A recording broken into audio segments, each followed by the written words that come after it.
राम को लोगों ने नहीं छोड़ा, कृष्ण को नहीं छोड़ा, बुद्ध को नहीं छोड़ा, महावीर को नहीं छोड़ा। इसलिए ऐसे लोगों की तरफ ज्यादा ध्यान नहीं देना चाहिए। उन्होंने तो जो गुरु ने कहा, गुरु के वचनों पर ध्यान। सबरी को गुरु जी ने कहा सेवा, सुमरन, गुरु कृपा, पार उतारना। Subscribe Shri Rama Bhai ji, click the bell icon for all updates. हाँ, इनसे भाव को पार कर जीवन है दिन चारों। सबरी लग गई, समय लगा, जरा वक्त लगा। लोगों को विश्वास नहीं होता था कि कब आएंगे, कहाँ अयोध्या और कहाँ पंपापुर का ये जंगल, कहाँ मतलब मुनि का आश्रम। 16, 17, 18 साल की सबरी 70-75 की हो चली और लोग बोलते थे पगला गई है, अरे कहाँ आएंगे। लेकिन सबरी का वही इंतजार, 1 वर्ष का नहीं, 2 वर्ष का नहीं, लंबा इंतजार किया। सबरी का तो लोगों ने मजाक उड़ाया, टीका टिप्पणी करी। जो अपने को बड़े योगी मानते थे, बड़े ध्यानी मानते थे, बड़े ज्ञानी मानते थे, जब भगवान श्री राम आए थे ऐसे योगी, ऐसे ज्ञानी, ऐसे ध्यानियों के आश्रम में नहीं गए। पूछ के आए सबरी का आश्रम, आए और आए ही नहीं, सबरी के जूठे बेर खाए। बेर ही नहीं खाए, सबरी को नवदावंती का ज्ञान दिया और सबरी को मां का दर्जा दिया। स्वयं अपने हाथ किया और उस देह को पंचभौतिक देह को पंचभूत में विलीन किया और आत्मा को अपने धाम तक पहुंचाया। लोग तो देखते रह गए, बड़े बड़े लोग, लेकिन सबरी ने वो पा लिया जो बड़े बड़े ज्ञानियों नहीं पाए। इसलिए भक्त कभी किसी की परवाह नहीं करते। सानू लोड़ी की सारे जमाने दी, गुरु जी प्यारा काफी है, ओ एक गुरु जी काफी है। हसी सारे सहारे छड़ देते, एक गुरु जी प्यारा काफी है, काफी है, ओ एक गुरु जी प्यारा काफी है, एक गुरु जी प्यारा काफी है। आएंगे मेरे गुरु पर विश्वास है, आएंगे मेरे गुरु पर विश्वास है। वो दिल से बोला मेरे ही पास है, वो दिल से बोला मेरे ही पास है। और ऐसे सच्चे सदगुरु को पाकर के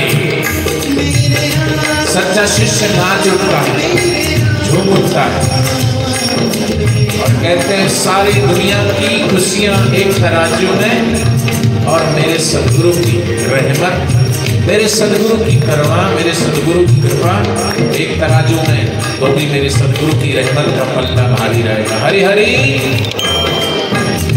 सारे जगे दिया खुशियां एक पासे, सारे जगे दिया खुशियां एक पासे, मेरा गुरु जी प्यारा एक पासे, मेरा गुरु जी प्यारा एक पासे। दुनिया चारण के पासे, मेरा गुरु जी प्यारा एक पासे, मेरा गुरु जी प्यारा एक पासे। इसका हाल सुनावा मैं, उनके बिच दरिया घूमावा मैं, उनके बिच दरिया। क्या दरिया घड़े में आ सकता है? पंजाबी में घड़े को कुंजा बोलते हैं। गुरु की महिमा कितनी है, कबीरदास जी कहते हैं 7 समुंदर की स्याही करो और सारी वन की लकड़ी की कागज वो बनाऊं कलम, धरती को कागज बनाऊं और गुरु की महिमा लिखूं तो भी वर्णन नहीं किया जा सकता। ऐसे गुरु की महिमा अपरंपार है। किस विधि गाऊं? एक जीवा से नहीं, महिमा अपराध। एक है जीवा मेरी तेरे गुण है बेशुमार, कितना महिमा गाऊं, कितनी महिमा गाऊं। हम तो अपने शिष्य को चरणों में झुका कर उनकी करुणा को पालें, उनकी रहमत को पालें और अपने इसी जीवन को सफल बनाना। गुरु की रहमत को पाने के लिए, गुरु की करुणा और कृपा को पाने के लिए कैसे कैसे शिष्यों ने क्या क्या निछावर कर दिया। आओ हम भी थोड़ी देर ऐसे सदगुरु की करुणा कृपा को पाने के लिए थोड़े शांत होते जाएं, मन ही मन गुरुदेव को याद करते हुए।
एक दिन निजामुद्दीन औलिया के दरबार में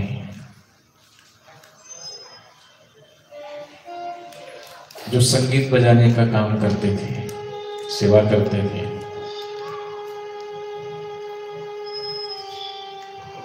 गुरु ने बुला करके पूछा, तुम्हें कुछ चाहिए? उन सेवकों ने कहा, नहीं गुरुदेव,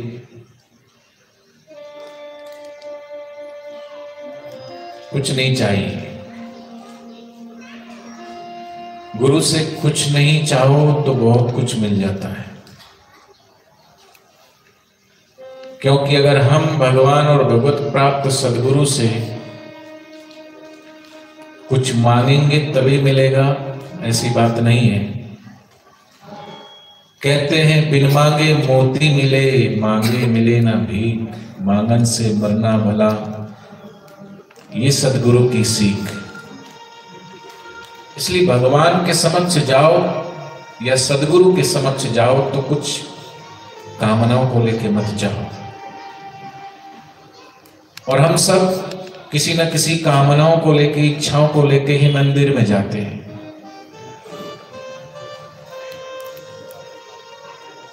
याद रखना, ये जो कामना हम कर रहे हैं आज नहीं तो कल पूरी होगी, लेकिन वो कामना कोई ना कोई दुख भी जरूर देके जाएगी, क्योंकि संसार की ही कामना करते हो ना। संसार की जो भी चीज मांगोगे वो मिलेगी, लेकिन छूटेगी भी जरूर। इसलिए सच्चा भक्त कहता है कि मैं कभी मांगने की गलती करूं तो हे नाथ, आप देने की गलती मत करना। आपको लगेगा कि मांगेंगे तभी तो मिलेगा, नहीं। जब तक छोटा बच्चा मां की शरण है, बच्चा ना तो बोलता है ना कुछ मांगता है। जिस क्षण वो मां के गर्भ में आया तब से लेकर के जब तक वो बोलना नहीं सीखता तब तक माँ पल पल पर उस बच्चे का ध्यान करती, क्योंकि वो माँ की शरण है। ऐसी जीवात्मा जब तक परमात्मा की शरण है और परमात्मा की पूर्ण शरणागति जो ले लेता है, भगवान का वचन है योगक्षेम वहामयम, उसका योगक्षेम मैं वहन करता हूं। तो जब वो ही करता है योगक्षेम वहन, तो फिर हम क्यों चिंता करें। इसलिए बापू जी बोलते हैं मुर्दे को प्रभु देत है कपड़ा लकड़ा आग, और जिंदा नर चिंता करे उसके बड़े अभाव। एक पक्षी विडाल पर सुबह देखो तो कैसा फुदकता है, कैसा नाचता है, कैसा कूदता है। मनुष्य को छोड़ करके इस सारी पृथ्वी पर धरती पर देखो तो सब हंस रहे हैं, सब मुस्कुरा रहे हैं, सब आनंद में है, सब खुश में है, खुशी में है उनका। लेकिन मनुष्य के पास सब कुछ होते हुए भी, रहने के लिए मकान है, खाने के लिए पर्याप्त भोजन है, पहनने के लिए पर्याप्त वस्त्र है, सब कुछ है, उसके बावजूद भी जो खुशी एक चिड़िया को है वो एक मनुष्य को नहीं। उसको ये भी नहीं पता कि अगला ठिकाना कहाँ होगा। इसलिए तो कहा है कि चाह हमारी चुअड़ी अति नीचन की नीच, तू तो पूर्ण ब्रह्म था जो चाह न होती बीच। चाह गई चिंता मिटी मनवा वे करवाहा। इधर साहा लिखते हैं ना, नाम के आगे साहा कौन है, साहा किसको कहा जाता है। बापू जी गाते हैं अपने गुरुदेव लीला साहा के लिए, आओ श्रोता तुम्हें सुनाओ महिमा लीला साहा की, सिंध देश के संत शिरोमणि बाबा वे परवाह की। बचपन में ही घर को छोड़ा गुरु शरण में आन, तन मन सब अर्पण की ना।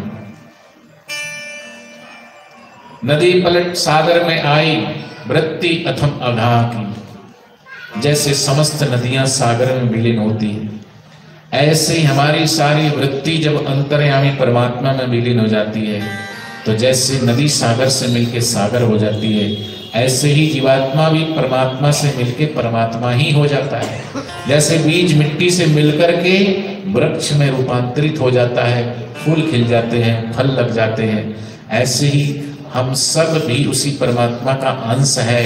और परमात्मा जो है वो आनंद स्वरूप है, सुख स्वरूप है, चैतन्य स्वरूप है। ये सब होते हुए भी हम हताश है, निराश है, तो हमसे बड़ा और दुर्भागा और अभागा कौन होगा कि जिसके पास ऐसा दरिया उमड़ रहा है, ऐसा सागर लहरा रहा है, उसके बावजूद भी उसके चेहरे पर दुख का पहाड़ है, चिंता है, क्या होगा, बेटे का क्या होगा, बेटी का क्या होगा, पति का क्या होगा, पत्नी का क्या होगा, कुटुंब का क्या होगा, परिवार को क्या होगा। मनुष्य को छोड़ करके और कोई चिंता नहीं करता। इसलिए चिंतन कर गुरुदेव का, चिंता सब मिट जाए, चहुदिस मंगल हो तेरा, दुर्गुण सब छुट जाए। चिंता नहीं, चिंतन करिए। तो संसारी व्यक्ति चिंता करता है, और चिंता होती है भविष्य की कि क्या होगा। लेकिन भक्त भविष्य की कल्पना नहीं कर सकता, क्योंकि जो भगवान की शरण है उसे पूर्ण विश्वास है कि आज मेरा अच्छा है तो कल भी मेरा अच्छा होगा। जिसका आज खराब है उसका कल भी खराब होगा। आज अगर बीमारी है तो बीमारी आज ही ठीक कर लो, नहीं आज बीमारी ठीक, कल ठीक हो जाएगी, कल की आशा में जीते रहते हैं। तो सदगुरु के द्वार पर आए तो सिर्फ ये कहने के लिए आए कि तूने मुझे दाता सब कुछ दिया है, तेरा शुक्रिया है, तेरा शुक्रिया। उसका शुक्र गुजार करने के लिए जगह बनी है, मांगने के लिए नहीं, क्योंकि तुम जो मांगोगे वो तुम्हारी मति गति के हिसाब से होगा। मांगना हमें आता नहीं, हमें आता नहीं है, इसलिए गलती कर बैठेंगे। इसलिए अब मांगना नहीं आता तो ठीक है। हमने सुन लिया सत्संग में कि मैं मूर्ख नादान हूं, प्रभु मेरी चाहे मत करो, मैं मूर्ख नादान, तेरी चाहे मैं है प्रभु मेरा कल्याण। ये सुन लिया तो आकर के बैठ गए और कुछ बोल नहीं रहे, है ना। लेकिन फिर भी ये तो बोल रहे प्रभु मैं आपसे कुछ मांग नहीं रहा हूँ, है मैंने सत्संग में सुना मांगना नहीं चाहिए, तो मैं आपसे कुछ नहीं मांग रहा हूँ, ठीक है, लेकिन आपको तो पता ना मुझे क्या चाहिए। तो गहराई में तो भगवान से आप अपनी इच्छा ही थोप रहे हो ना। अभी भी गहराई से तुमने वही कह दिया जो तुम्हारी गहराई में। ये कहो कि मैं अंदर से जो भी मांग रहा हूं मत देना मुझे। बोलोगे कैसी उल्टी बात कर रहे हो आप। भैया हम जो मांग रहे हैं और मांगने से जो चीज मिलेगी जरूरी नहीं है कि वो हमारे लिए कल्याणकारी। क्या माँ से बच्चा कई बार ऐसी बहुत सारी चीजें मांगता, मुझे ये चाहिए मुझे ये चाहिए, तो क्या माँ दे देती कि हाँ ये ले ये ले। जो उसके हित में होती है माता पिता गुरु उसको वही चीज देते हैं, हर चीज उठा के नहीं दे देते।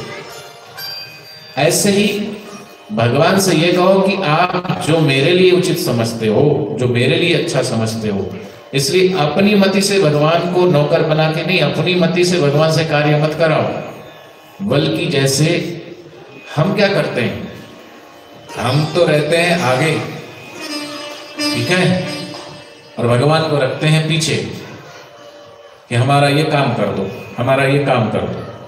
लेकिन भगवान ने, जैसे दुर्योधन है ना, दुर्योधन गया भगवान के पास मांगने के लिए और अर्जुन भी गया। देखो दुर्योधन गया तो दुर्योधन बैठ गया जाकर के भगवान के सिर के पास। अहंकारी व्यक्ति हमेशा सिर के पास बैठता है। जो बड़ा चालाक समझता है, अपने को चतुर समझता है, होशियार समझता है, अपने से ज्यादा श्रेष्ठ किसी को समझता ही नहीं, सिर के पास बैठा। हालांकि आया बाद में था। और अर्जुन जो है भगवान श्री कृष्ण के चरणों में बैठे। भगवान की आंख खुली, भगवान उठे तो अर्जुन को ही देखा। अर्जुन तुम कब आए, कैसे आए? अब अर्जुन कुछ बोले उससे पहले दुर्योधन बोला, क्योंकि लग रहा था कि अर्जुन कहीं सेना ना मान ले। अर्जुन कुछ बोले उससे पहले बोले, और प्रभु ये तो बाद में आया, मैं इधर बैठा हूं, पहले इधर देखो मेरी तरफ। अच्छा तुम भी आए हो, बोलो दुर्योधन क्या चाहिए? बोले चलो ठीक है, आप अर्जुन से पूछ लीजिए क्या चाहिए। तो अर्जुन ने सिर्फ भगवान से भगवान को ही मांगा, जन्म जी के।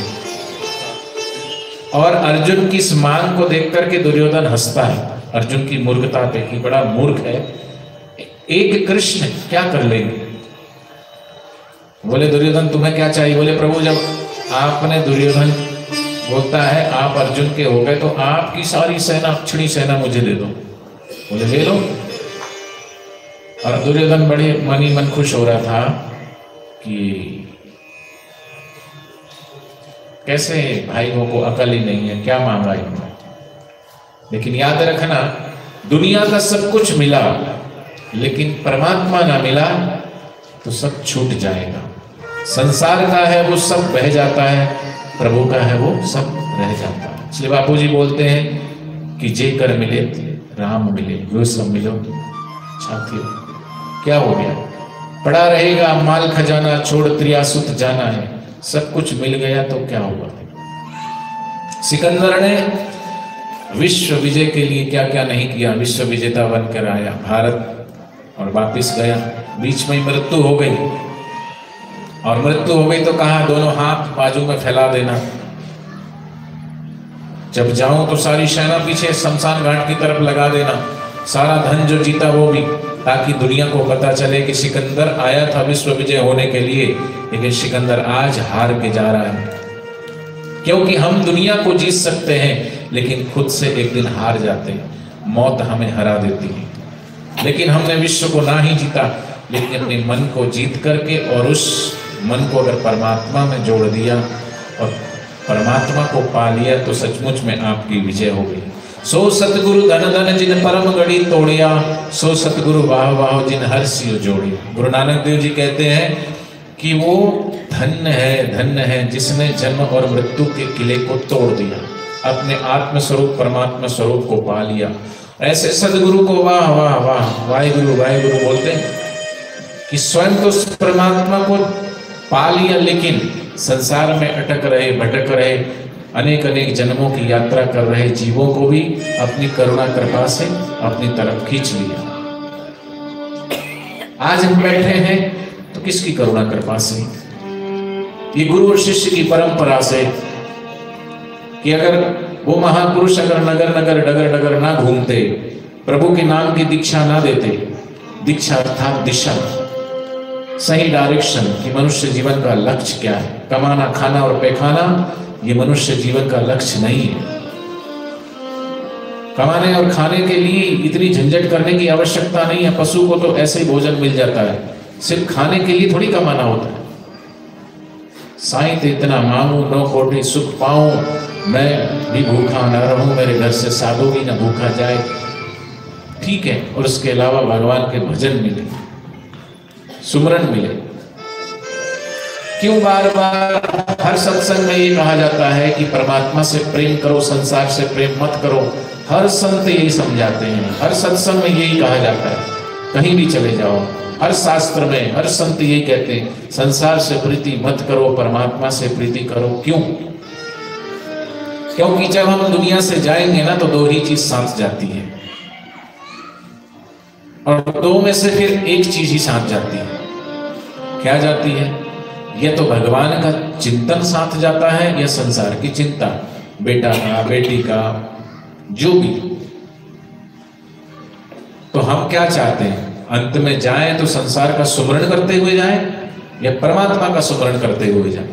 शास्त्र कहते हैं जो संसार का सुमरण करते हुए जाता है, किसी की धन में आसक्ति है तो वो सर्प बन के आता है। फिर किसी की अगर मकान में आसक्ति, मेरा मकान बहुत बढ़िया है, बहुत बढ़िया भाई, बहुत बढ़िया, तो फिर खंडर हो जाएगा, उसमें भूत प्रेत बन के भटकता रहेगा। दुनिया देखो अजब दीवानी, भक्ति भाव न बूझे जी। कोई आवे, बेटा मांगे, बेटा रुपया लीजिए, नाती पोते परिवार, इसमें अगर चिंतन चलता रहेगा तो क्या करें महाराज? फिर बेटे को छोड़ दें, बेटी को छोड़ दें, नाती को छोड़ दें, पोते को छोड़ दें, फिर क्या करें? घर छोड़ के क्या सब साधु बन जाएं? ना, साधु बनने के लिए घर भी छोड़ने की आवश्यकता नहीं है। आप तो जहां रह रहे हो वहीं साधु बन सकते हो। सदगुरु तो वो मार्ग बताते हैं। मोह मत करो, प्रेम करो। और प्रेम और मोह में फर्क है। सिर्फ मोह की जगह प्रेम, और प्रेम जब प्रकट होगा ना तो प्रेम में फिर वासना नहीं होती, तो प्रेम में मेरे और तेरे की भावना नहीं होती। क्या हम बच्चों से प्रेम नहीं करते? कोई भी बच्चा होता, बच्चे सबको अच्छे लगते हैं, तो क्या उस बच्चे से मोह हो जाता है? नहीं, प्रेम तो सबको चाहिए। प्रेम की भाषा पशु भी समझते हैं, पक्षी भी समझते हैं, अरे परमात्मा भी सिर्फ प्रेम की ही भाषा समझता है। प्रेम किसको नहीं चाहिए? आज किसी का भी घर में झगड़ा है, लड़ाई है, परिवार में, घर में, गृहस्थी में, दुनिया में, कोई भी आपस में, पति में, पत्नी में, तो क्या है? प्रेम की कमी है। लेकिन प्रेम चाहते हैं, प्रेम देते नहीं, इसलिए प्रेम बांटो। बापूजी बोलते हैं कि कलयुग नहीं करजुग है। इस हाथ दे उस हाथ ले, नेकी का बदला नेक है, बद की बदी देख ले। अपने दुख में रोने वाले मुस्कुराना सीख ले, दूसरों के दुख दर्द में आंसू बहाना सीख ले। जिंदगी है 4 दिन की, तो जिंदगी में किसी के काम आना सीख ले। जो खुद खाने में मजा नहीं वो दूसरों को खिलाने में है। जिंदगी है 4 दिन की, तो किसी की जिंदगी में काम आना सीख ले। जो औरों को खिलाए शक्कर वो खुद भी शक्कर खाता है, जो औरों को खिलाए चक्कर वो खुद भी चक्कर खाता है। तो इसलिए कलयुग नहीं करजुग है। इस हाथ दे उस हाथ ले, नेकी का बदला नेक है, बद की बदी देख ले। इसे दुनिया मत समझ भैया, ये सागर की मझधार है। बापूजी कहते हैं औरों का बेड़ा पार कर तो तेरा भी बेड़ा पार है, तेरा भी बेड़ा।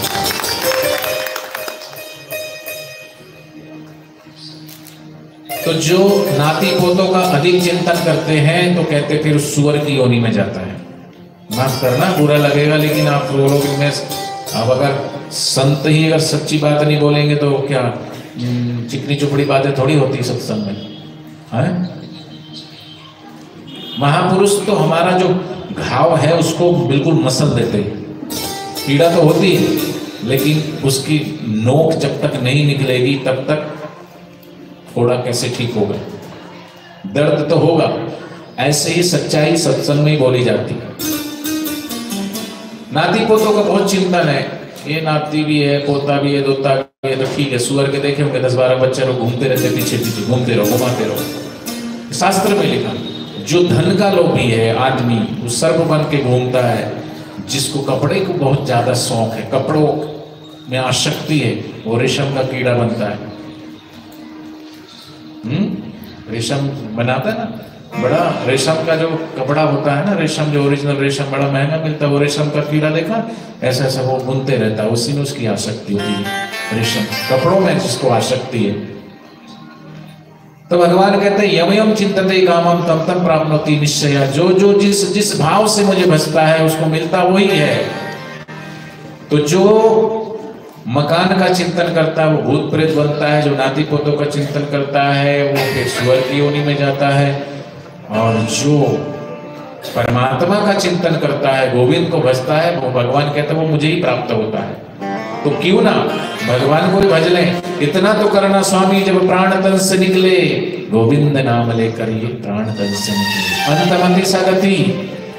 तो अंत में ये मत सोचना कि पूरे जीवन भर संसार का भजन करते रहे, अंत समय राम राम राम, और राम जी के दूत आएंगे और वैकुंठ से विमान आएगा और तुम्हें उठा के ले जाएगा। ना ना ना ना, जीवन भर जैसा हम चिंतन मनन जैसा जीते हैं वैसे ही अंतःकरण बनता है। कई लोग तो जीवन भर कभी न मंदिर में जाते, न भगवान का नाम भी लेते, बस खाओ पियो और सो जाओ, कमाना खाना पैखाना। ऐसा एक आदमी मर रहा था, किसी ने कहा कि बड़ा जीवन भर कभी मंदिर नहीं गया, अंत में मर रहा है, इसके मुख से एक बार भगवान का नाम निकालो। सबने प्रयास किया कि भगवान का नाम निकल जाए। कहा बोलो काका, राम राम बोलो, जय श्री कृष्ण बोलो, जय झूलेलाल बोलो, बोले किसी ने कहा ऐसा करो, इसका जो दामाद है ना छोटा वाला, उसका नाम सीताराम है, उसको सामने रखो और उस पूछो कि ये कौन है, तो एक बार तो बोलेगा ये सीताराम है, इसी बहाने भगवान का नाम निकल जाएगा। सामने खड़ा किया, काका देखो ये कौन है, ये कौन है, हाँ ये मेरी बेटी का घर वाला है, मेरा दामाद है।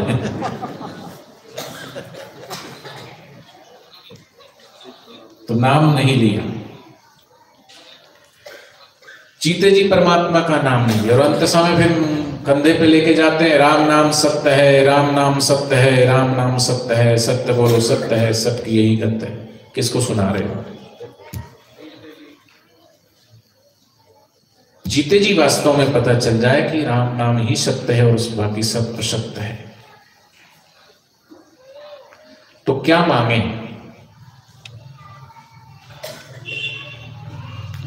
कुछ मत मांगो। भगवान से सिर्फ ये कहो कि जो मुझे मेरे लिए हितकर हो वही मुझे दो, और मुझे कुछ नहीं चाहिए। तो हमारे लिए जो हितकर है परमात्मा अपने आप व्यवस्था बना देंगे। बच्चे ने क्या भगवान से मांगा? जब जन्म हुआ तो उसे दूध चाहिए, नहीं, परमात्मा ने अपने आप व्यवस्था दी। और जब बच्चा थोड़ा सा बड़ा हो गया, मुंह में दांत आ गए, भगवान ने अपने आप माँ के आंचल में दूध बंद कर दिया, क्योंकि अब वो भोजन खा सकता है। तो परमात्मा जब व्यवस्था कर रहा है तो फिर हम क्यों इतनी चिंता करें? इसलिए चिंता नहीं, चिंतन कर गुरुदेव का, चिंता सब मिट जाए। तो निजामुद्दीन औलिया के दरबार में जो बजाने वाले आते हैं, उन्होंने से पूछा कि तुम्हें कुछ चाहिए तो बोलो।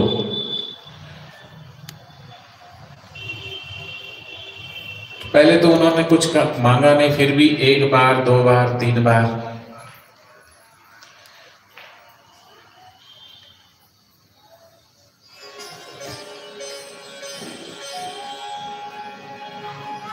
बार जब सदगुरु ने कहा,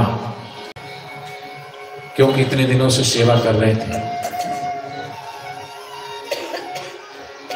तो उन्होंने कहा कि गुरुदेव घर में बेटी जवान है, और उस कन्या के हाथ पीले करने, अगर रहमत हो जाए, आपने बोला ही है तो कुछ कृपा करो। तो गुरुजी ने कहा कि ठीक है, अभी तो है नहीं कुछ, कल देखते हैं, कल कुछ करेंगे। कल फिर जब संध्या वंदन हुए, जाने लगे,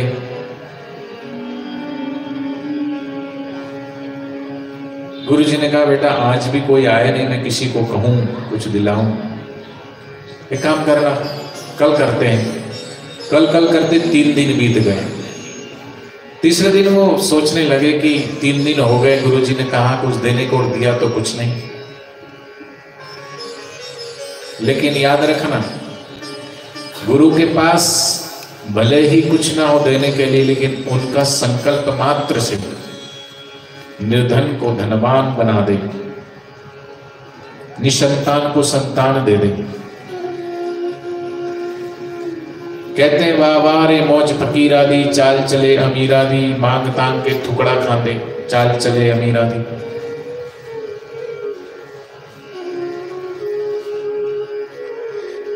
निजामुद्दीन औलिया ने देखा कि 3 दिन से मैंने खुद कहा, इन्होंने मांगा तो नहीं था, फिर भी अब कुछ आया नहीं, किसी भक्त को बोलता कोई आया नहीं, तो कहा बेटे 3 दिन हो गए कुछ नहीं है, अच्छा एक काम करो, ये मेरी 2 जूतियां पड़ी है, लो ये जूतियां ले जाओ। उन्होंने ले तो ली, लेकिन मनी मन सोचने लगे कि 3 दिन तक टरकाते रहे, बोलते रहे, और दिया भी तो क्या 2 पुरानी जूतियां। लेकिन याद रखना, गुरु कोई 2 हाथ वाले व्यक्ति दिख रहे हैं, वो उतने 2 हाथ से दे, वही चीज वस्तु आप तक पहुंचेगी और मिलेगी, ऐसा नहीं है। उनके संकल्प मात्र से कुछ का कुछ हो जाता है, कुछ का कुछ प्राप्त हो जाता है। वो अपने हाथ से उठा करके तुम्हें कुछ भी दे, और आपने लेने वाले के ऊपर है, अगर उसको आप श्रद्धा से ले लें, गुरु कुछ भी ना दे, एक नजर, मीठी नजर भी दे दे, तो भी बहुत कुछ मिल जाता है। नजरों से वो निहाल हो जाते हैं जो सदगुरु की नजर में आ जाते हैं। बस कहते हैं मेरी नजर का सवाल है, मेरी नजर में सवाल है, आपकी नजर का सवाल है। मेरी नजर में सवाल है, लेकिन आपकी नजर मुझ पे पड़ जाए, बस ये सवाल है कि आपकी दृष्टि मुझ पर पड़ गई। देखो गुरुजी ने तो 2 पुरानी जूतियां दी है, लेकिन गुरु का संकल्प है, वो कैसे संकल्प काम करता है, प्रकृति कैसे व्यवस्था करती है, क्योंकि गुरु के द्वारा उठा हुआ संकल्प है। बापूजी ने जो जो संकल्प किए, बार बार बापूजी कई बार सत्संग में बीचों बीच में बोलते हैं, हमारे मन में अब होता होगा कुछ भीतर से महापुरुषों को, हमें तो वो सब बातें मजाक लगती है, लेकिन संत मजाक में भी झूठ नहीं बोलते। और जो उनके श्रीमुख से, क्योंकि कहते हैं गुरु का वचन मेटे ना कोई, गुरु नानक नानक हर सोई। गुरु के मुख से निकला हुआ हर वचन वरदान होता है। ध्यान से सुने जरा, इधर उधर फालतू की चीजों में ध्यान मत लगाओ, बच्चे हैं खेलने कूदने दो, आप तो सत्संग में ध्यान रखो। हमारी वृत्ति कितनी वो है कि थोड़ी सी कोई इधर उधर चीज हो जाती है, मन उधर भाग जाता है। बापूजी ने कहा, और जो भी कहा वो सब बातें धीरे धीरे धीरे धीरे धीरे धीरे शक्त हुई। लेकिन हमको उस समय भी मजाक लग रहा था। बापूजी बोलते पता नहीं ऐसा मन में होता है, वहां तिहाड़ जाना है, ये जाना है। जो जो भविष्यवाणियां की वो हुई।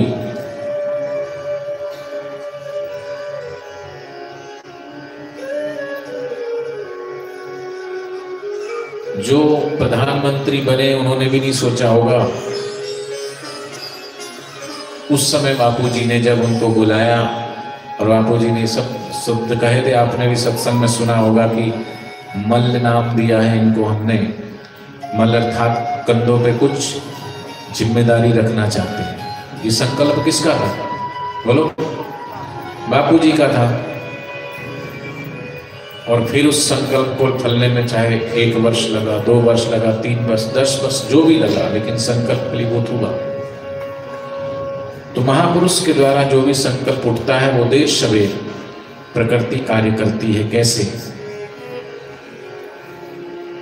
मैं इन प्रसंगों से मैं आपको बताना चाहूंगा।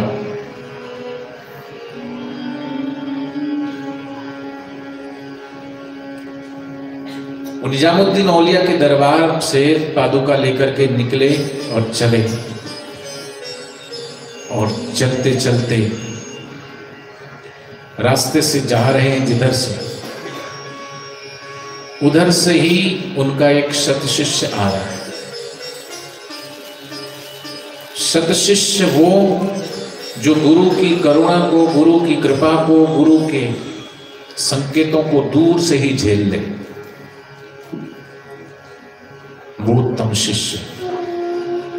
मध्यम शिष्य कहते उत्तम शिष्य पेट्रोल की तरह होता है। जैसे पेट्रोल पंप में आपको कहा जाता है माचिस इतनी दूर रखो, दूर से कहीं भी अगर पड़ गई, आप लाइट गैस, जैसे गैस कई बार चालू कर देते हैं ना, थोड़ा देर हो गई माचिस जलाने में तो दूर से खींचता है,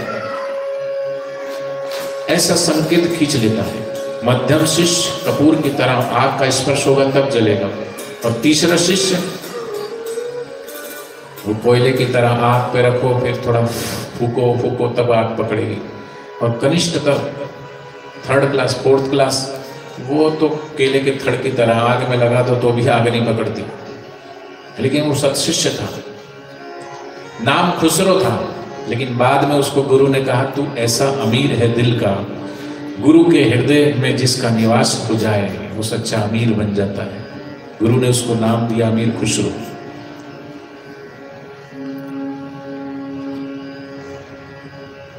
जब वो निकल रहा था वहां से और ये तीनों बजाने वाले रुमाल में ढक कर के, एक रेशमी रुमाल में रख कर के पादुका जा रहे थे, तो कहीं ना कहीं जब आपस में दोनों क्रॉस हुए वहां से, तो कोई भी व्यक्ति जब आपस में क्रॉस होता है तो उस व्यक्ति की वाइब्रेशन उस व्यक्ति को जरूर महसूस होते हैं, है ना? देखा होगा तुमने, उस व्यक्ति के वाइब्रेशन, अर्थात वो राजसी है कि तामसी है, तो तामसी व्यक्ति का की जो ओरा होती है वो तामसी होती है, उसके पास से गुजरो तो अजीब सी स्मेल आएगी, गंध आएगी, दुर्गंध सी। जो अधिक मांसाहार खाते हैं, देखा होगा, वो उनकी श्वास से भी अजीब किस्म की स्मेल, और उनके कपड़ों से और आसपास से। तो सब व्यक्ति के अलग अलग वाइब्रेशन होते हैं। तुमको ये तो एहसास होगा, तुम जिस व्यक्ति के पास में जाते हो, सामने वाले व्यक्ति ने कोई इत्र लगाया, परफ्यूम लगाया, कोई चीज लगाई है, उसका स्वभाव तो वो तुमको खुशबू आती है, उसकी बदबू आती है। जब खुसरो वहां से गुजरा तो देखा उसने कि ये खुशबू तो मेरे गुरुदेव की है, ये खुशबू यहाँ कहाँ और कैसे? वो तो निकल गए आगे, कहा भाई रुको, कहाँ जा रहे हो तुम, कहां से आ रहे हो और क्या लेके जा रहे हो, इसमें क्या है? बोले क्या है, आप क्या बताएं, हम तो आ रहे हैं निजामुद्दीन औलिया के दरबार से, और 3 दिन तक उन्होंने, हमने तो मांगा, कहा नहीं, तो उन्होंने कहा कुछ मांग लो, कुछ मांग लो, तो हमने मांगा लड़की के हाथ पीले करने हैं, तो उन्होंने दी, तो हमें 2 जूतियां दी। अब इससे क्या मिलेगा हमको? मन ही मन जा रहे थे ऐसे गुड़गुड़ाते हुए कि इससे क्या प्राप्त हो जाएगा, पुरानी जूतियां हैं, क्या मिल जाएगा इसमें? लेकिन गुरु की दी हुई चीज, गुरु के द्वारा, गुरु के हाथ से स्पर्श से मिली हुई कुछ भी वस्तु, और अगर उसमें गुरु का संकल्प है तो वस्तु प्रसाद होती है। और कई साधक ऐसे होंगे जिन्होंने, गुरुदेव आए होंगे, गुरुदेव ने अगर पगड़ी पहनी, वो पगड़ी संभाल के अब तक उसको पूरा शोकेस में बना करके संभाल के रखे होंगे। किसी ने पादुका संभाल के रखे, कई तो टॉफी जो मिलती है, टॉफी का रेपर भी संभाल के रख लेते हैं। टॉफी का रेपर नहीं है उसके लिए, वो गुरु के हाथ से मिली हुई वस्तु, वो प्रसाद के रूप में उसकी यादें जुड़ी हुई हैं। जब भी उस चीज को देखते हैं तो गुरु की यादें ताजा हो जाती हैं, उस चीज में गुरु की याद जुड़ी हुई है। इस कारण से वस्तु का महत्व नहीं है, वो वस्तु किसके हाथ से बनी हुई उसका महत्व है। वस्तु तो बाजार में प्राप्त होती है, केला बाजार में मिल जाएगा, उस केले की क्या कीमत है, लेकिन गुरु दरबार में जाए और बापूजी के हाथ से वो केला मिल जाए, सेव फल मिल जाए, टॉफी मिल जाए, तो वो उसकी कीमत हो जाती है। महापुरुषों के हाथ से जो मिल जाए वो प्रसाद हो जाता है। क्रिकेट का बैट तो बाजार में मिल जाएगा, लेकिन उस बैट की कीमत उतनी नहीं। वो बैट किसके हाथ में आ गया, खिलाड़ी के हाथ में चौके छक्के जड़ दिए उसने, वर्ल्ड कप लेके आ गया, तो उस खिलाड़ी के हाथ का कमाल है। कलम तो बाजार में मिल जाती, लेकिन कलम रविन्द्रनाथ टैगोर के हाथ में आती है तो वो गीतांजलि जैसा काव्य लिख देते हैं। हाथों का कमाल है। ऐसी गुरु के द्वारा जो चीज मिली, उस वस्तु का महत्व नहीं किसके हाथों से होके आई है वो चीज, किसके हाथों से मिली है वो चीज।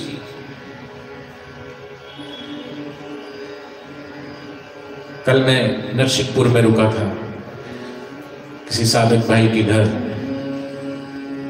तो बोले जब बापूजी बाहर थे, हम पूनम पे दर्शन करने जाते थे, एक बार दर्शन किया हमने, और मुझे गुरुजी ने देखा और देख करके थोड़ी आंख बंद करी और आंख बंद करके बोल दिया कि तेरे को हार्ट अटैक पड़ेगा। अभी कोई अभिशाप नहीं दे रहे गुरुदेव, लेकिन कुछ देख लिया, कुछ पढ़ लिया, उसको संकेत कर रहे हैं, आने वाले भविष्य के प्रति उसे सावधान कर रहे हैं। बोले उस समय तो मैंने थोड़ा लाइटली लिया, मुझे तो कुछ ऐसा था नहीं, लेकिन सच में 3 साल बाद मुझे हार्ट अटैक पड़ा। ऐसे कितने सारे लोग, तो महापुरुषों की दृष्टि ऐसी होती है जैसे एक्सरे मशीन जो होती है ना, वो हड्डी तक को फोटो खींच के ले आती है, वो तो सिर्फ हड्डी तक की फोटो खींचती है, लेकिन महापुरुष की नजरें हैं वो हड्डी से भी पार तुम्हारी आत्मा तक की फोटो खींच लेती है। आत्मा की हालांकि कोई फोटो खींचता नहीं है, बाहर का कैमरा नहीं खींच सकता, लेकिन महापुरुष की दृष्टि वहां तक जाती है। और यही कारण है कि जब महापुरुष हमको देखते हैं तो हमें कुछ होता है। क्या होता है? वो हमारे उस हृदय में बैठे हुए परमेश्वर, वहां तक उनकी नजर जाती है और उसको आंदोलित करती है। और इसीलिए कहा कि ब्रह्मज्ञानी की दृष्टि अमृत पर।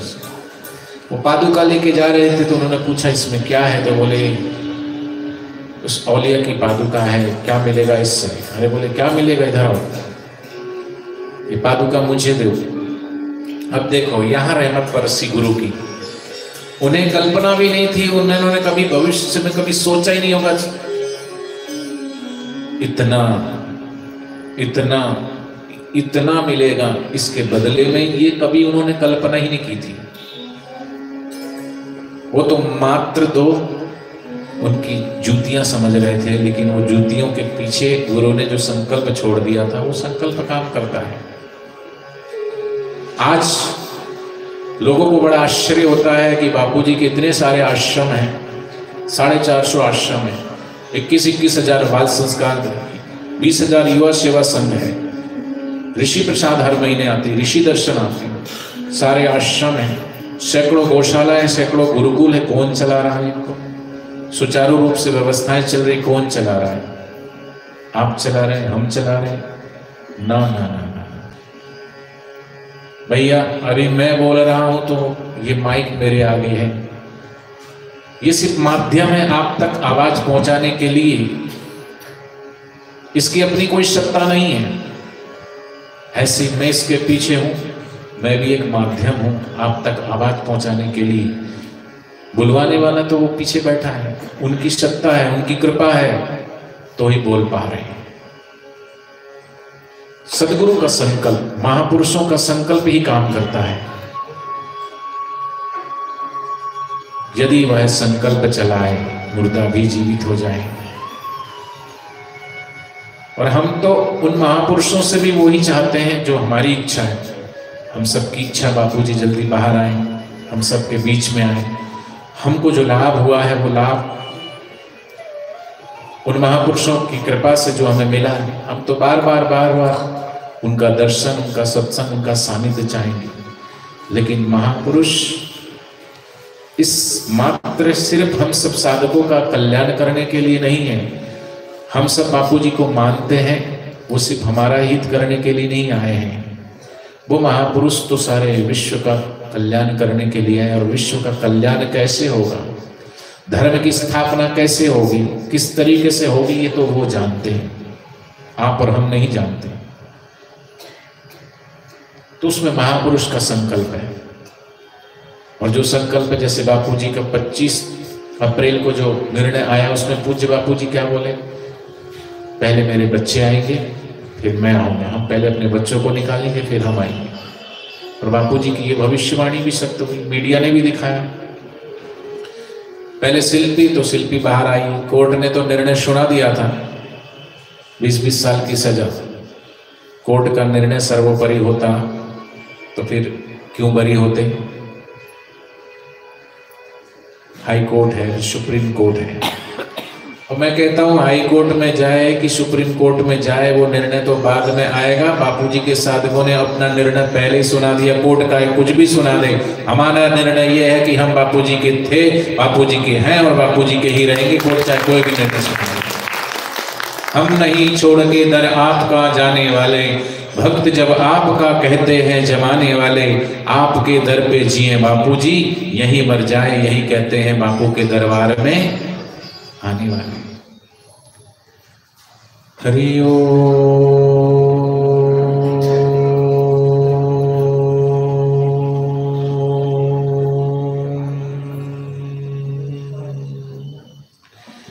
हरि ओम।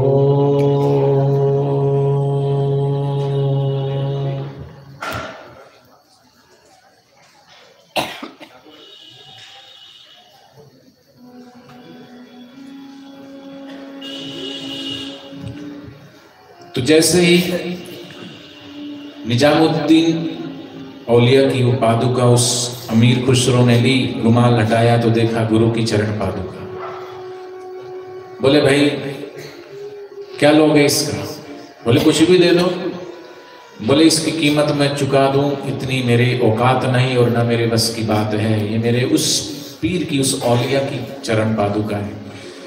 हम तो सोचते होंगे तो पादुका है, 2 जूतियां हैं, लेकिन उसके लिए वो जूतियां नहीं है। हमने अपने घर में बापूजी के स्पर्श की हुई पादुका रखी है, तो वो मात्र लकड़ी की पादुका नहीं है हमारे लिए।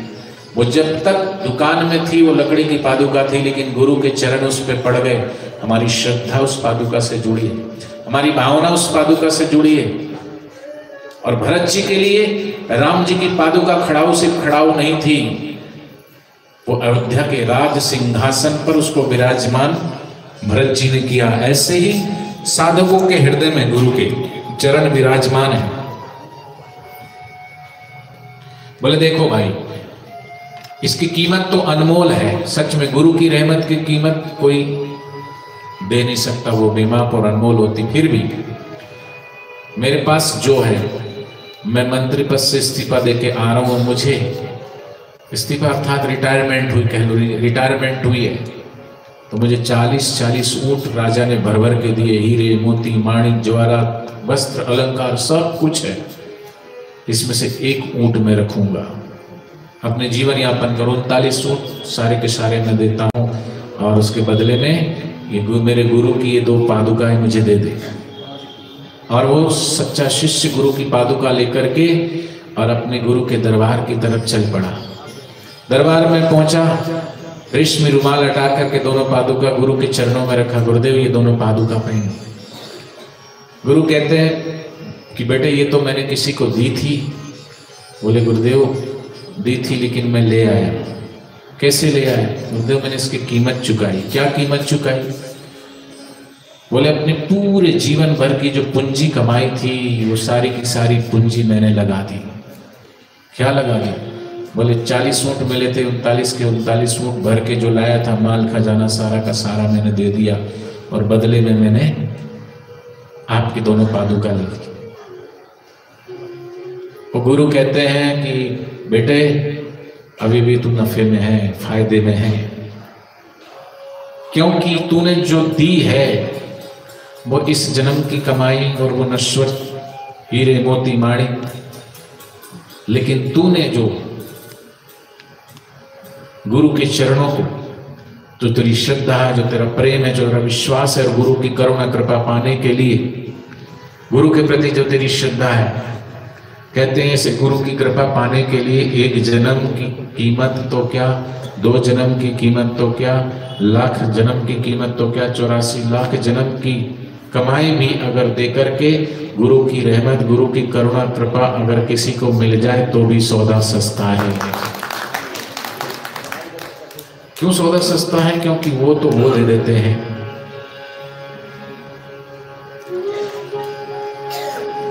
जो अनमोल है, वो परमात्मा से मिला देते हैं, उस परमात्मा की रहमत से जोड़ देते हैं। जो सारे विश्व का स्वामी है, उस स्वामी से नाता जोड़ देते हैं। तो ऐसे सदगुरु की रहमत और करुणा को पाकर के गुरु के हृदय से निकला कि बेटा जा, तू खुसरो नहीं, तू अमीर खुसरो हो गया। क्यों अमीर हो गया? धन से कोई अमीर नहीं होता। कबीरा ये जग निर्धना धनवंता नहीं को, धनवंता तेहु जानिए जाको राम नाम धन होई। और मैं कहता हूं कि बड़े वो लोग नहीं होते जिनके सिर पे हीरे जड़े होते हैं। बड़े तो आप जैसे लोग होते हैं जिनकी श्रद्धा, जिनकी प्रीति, जिनका विश्वास इतना इतना को प्रचार होने के बाद गुरु चरणों से जुड़े हैं, वो बड़े होते हैं।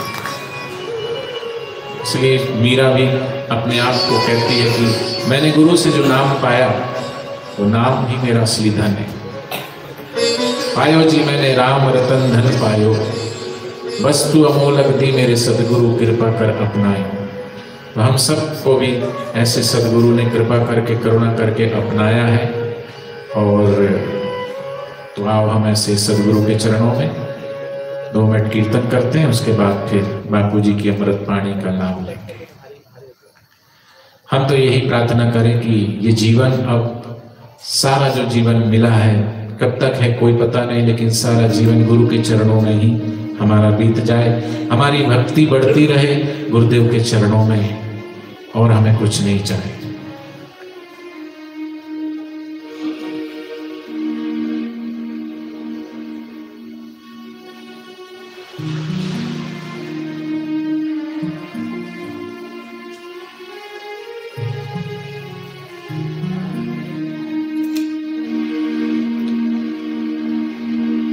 भक्ति हमारी बढ़ती रहे गुरुदेव के ही चरणों में। ये जीवन अब बीते सारा गुरुवर के ही चरणों में, गुरुवर के ही चरणों में, गुरुवर के ही चरणों में। भक्ति हमारी बढ़ती रहे गुरुवर के ही चरणों में, गुरुवर के ही चरणों में। ये जीवन अब बीते सारा गुरुवर के ही चरणों में। ये जीवन अब बीते सारा गुरुवर के ही चरणों में। भक्ति हमारी बढ़ती जाए गुरुवर के ही चरणों में। भक्ति हमारी बढ़ती जाए गुरुवर के ही चरणों में।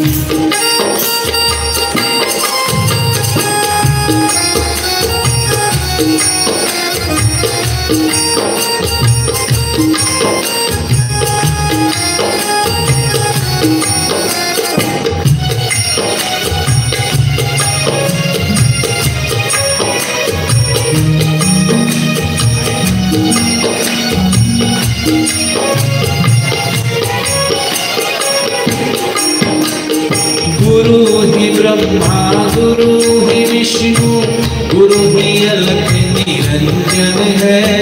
गुरु ही ब्रह्मा गुरु ही विष्णु गुरु ही अलख निरंजन है।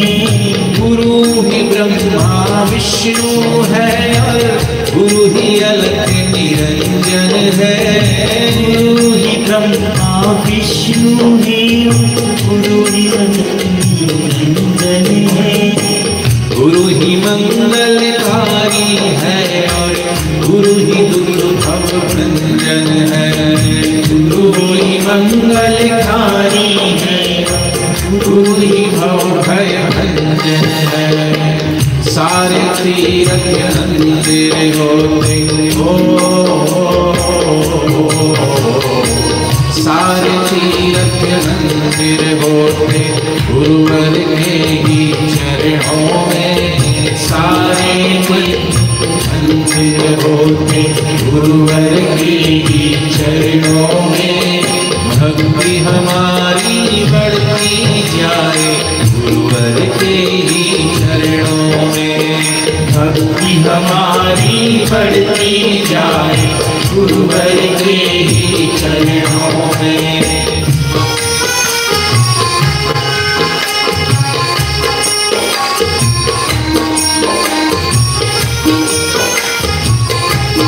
संसार के सब रिश्ते और नातों में कोई ना कोई स्वार्थ जुड़ा होता है।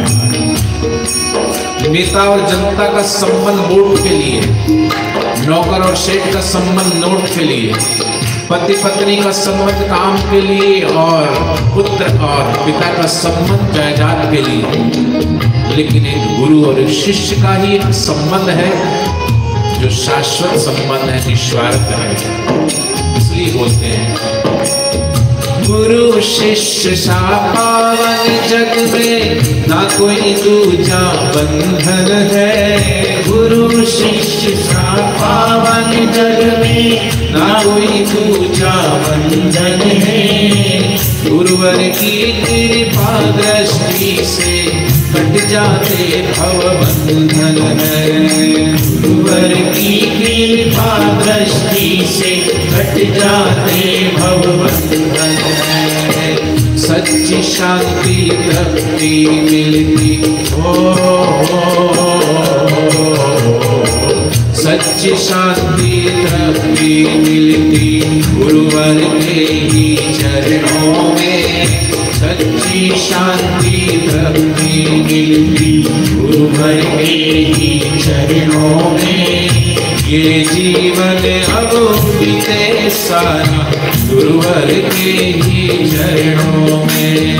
ये जीवन अब बीते सारा गुरुवर के ही चरणों में। हरि ओम हरि ओम हरि ओम हरि ओम हरि ओम हरि ओम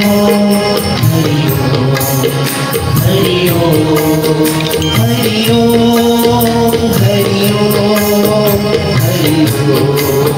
हरि ओम हरि ओम हरि ओम हरि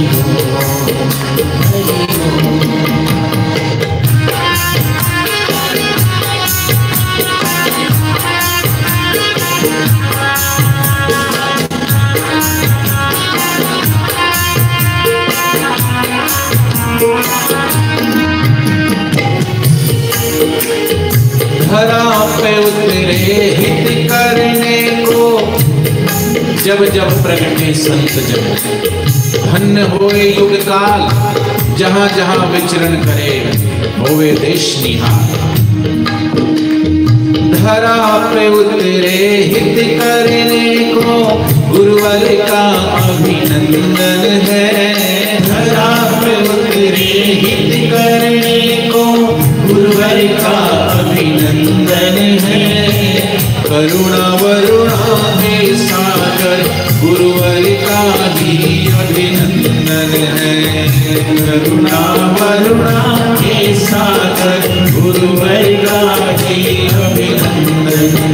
ये शीश सदा झुकता ही रहे ये शीश सदा झुकता ही रहे प्यारे गुरुवर के चरणों में।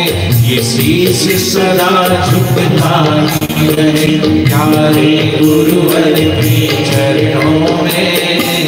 ये जीवन अब बीते सारा गुरुवर के ही चरणों में। ये जीवन अब बीते सारा गुरुवर के ही चरणों में।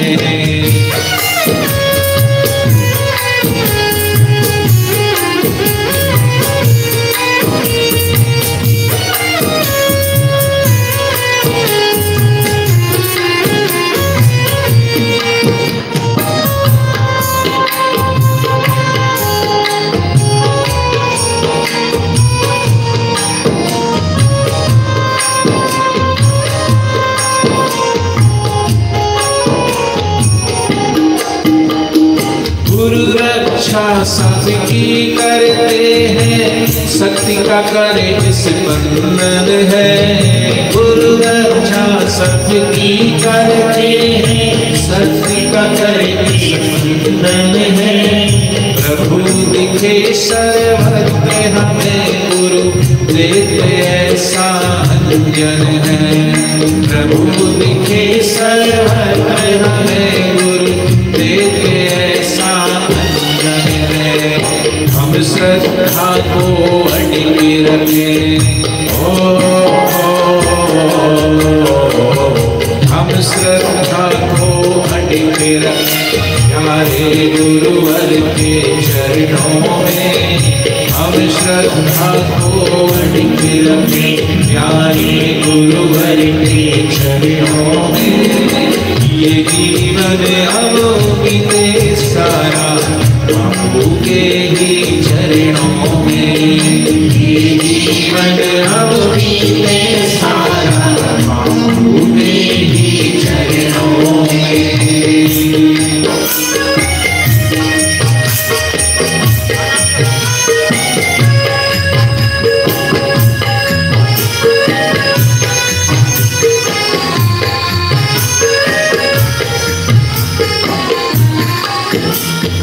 गुरुवर ही है प्राण आधारे, गुरुवर ही जीवन धन है। गुरुवर ही है प्राण आधारे, गुरुवर ही जीवन धन है। गुरु ही भक्ति मुक्ति दाता, गुरुवर ही आनंद धन है। गुरुवर ही भक्ति दाता, गुरु ही आनंद है। हम सब कुछ अर्पण करते हैं, हम सब कुछ अर्पण करते हैं गुरुवर के ही चरणों में। हम सब कुछ अर्पण करते हैं गुरुवर के ही चरणों में। ये जीवन अब बीते सारा गुरुवर के ही चरणों में। ये जीवन अब बीते सारा गुरुवर के ही चरणों में। भक्ति हमारी बढ़ती जाए गुरुवर के ही चरणों में। भक्ति हमारी बढ़ती जाए गुरुवर के ही चरणों में। भक्ति हमारी बढ़ती जाए गुरुवर के ही चरणों में। भक्ति हमारी बढ़ती जाए गुरुवर के ही चरणों में।